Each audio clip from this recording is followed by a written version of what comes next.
कहानी खुशबुओं वाली रात। एक नन्ही सी बच्ची फातिमा अपनी दादी के साथ बैठी थी।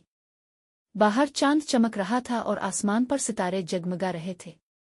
फातिमा ने दादी से पूछा, दादी, आज आसमान इतना रोशन क्यों लग रहा है?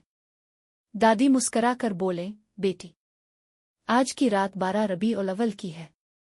ये वो बाबरकत रात है जब हमारे प्यारे नबी इस दुनिया में तशरीफ लाए थे। फातिमा की आंखों में चमक आ गई। वाकई दादी, जब हमारे नबी तशरीफ लाए तो क्या हुआ था? दादी ने कहा, बेटी, इस रात जमीन खुशी से जगमगा उठी थी।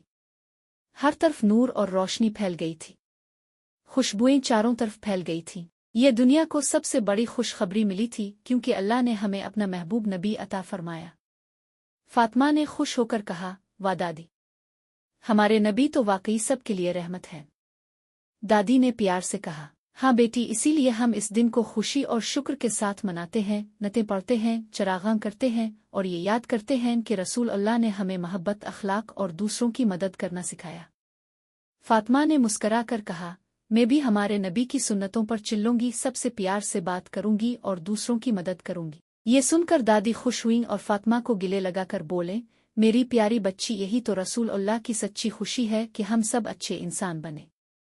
और बाहर चमकता हुआ चांद और जगमगाते सितारे जैसे कह रहे थे, 12 रबीउल अव्वल रोशनी, खुशबू और खुशी की रात है, क्योंकि इसी रात हमारे प्यारे नबी इस दुनिया में तशरीफ लाए थे। इख्तिताम का सबक, हमारे नबी की आमद दुनिया के लिए रोशनी, खुशबू और रहमत है। इस दिन हमें ये अहद करना चाहिए कि हम उनकी तालीमात पर चलकर अपनी जिंदगी भी रोशन बनाएं।